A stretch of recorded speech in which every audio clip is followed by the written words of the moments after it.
আসসালামু আলাইকুম বন্ধুরা, কেমন আছেন সবাই? নিশ্চয় ভালো আছেন। আজকে আমি লাল শাকের ঝোল রান্না করব। এজন্য আমি কিছু লাল শাক বড় বড় করে কেটে ধুয়ে পরিষ্কার করে নিলাম। এরপর আমি সরিষা, জিরা, কাঁচামরিচ, পেঁয়াজ বেটে নেব শাকটা রান্না করার জন্য।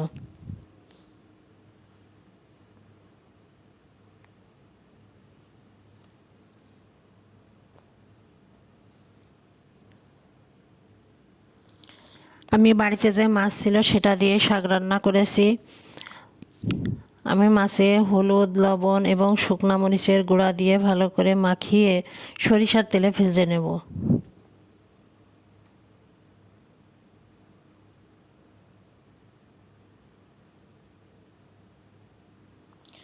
আমাদের ঝিনাইদহ জেলায় এই রান্নাটা বেশ প্রচলিত, লাল শাকের ঝোল। খেতেও খুব মজাদার। এভাবে রান্না করে আপনারা খেয়ে দেখবেন, এক প্লেট ভাত এক নিমেষেই শেষ হয়ে যাবে।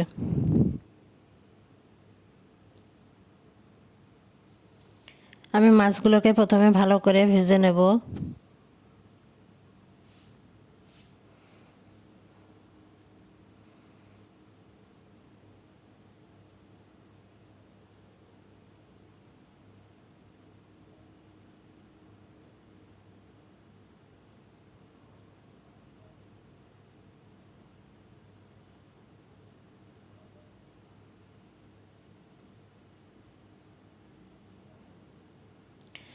মাছ ভাজা হয়ে গেছে, এবার মাছগুলোকে আমি উঠিয়ে নেব।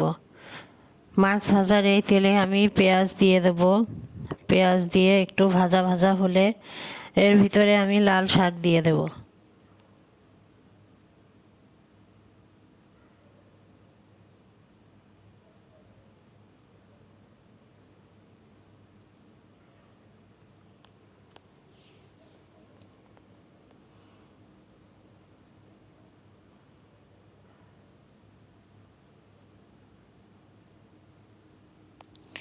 ছোটবেলায় দেখেছি দাদি এভাবে শাক রান্না করতেন। লাল শাকের ঝোলটা আগেকার দিনের মানুষরা খুবই পছন্দ করতেন। গ্রাম অঞ্চলে এখনও এই রান্নার প্রচলন আছে।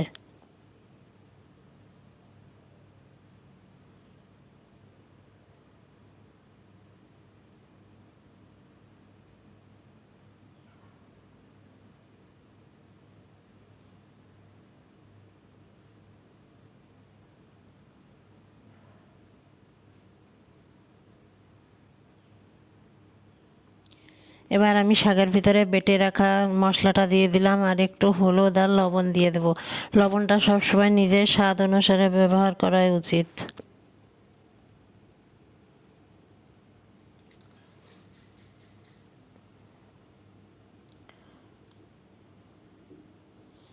শাকটা নরম হয়ে গেছে, এবার আমি উল্টে পাল্টে ভালোভাবে নেড়ে চেড়ে কষিয়ে নেব। কষিয়ে তারপর ঝোলের পানি দেব।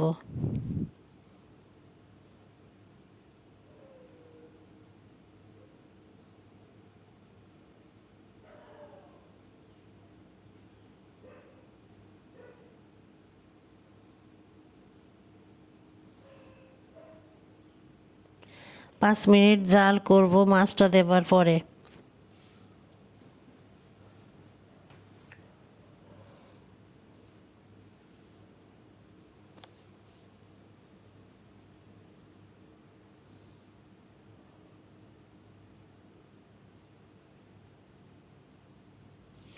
আমার মাছের ঝোল প্রায় রেডি হয়ে গেছে, আমি এবার নামিয়ে নিলাম। আপনারা এভাবে রান্না করে দেখবেন ঠিক কতটা মজা হয়। আজকের মতো এখানেই শেষ। আল্লাহ হাফেজ।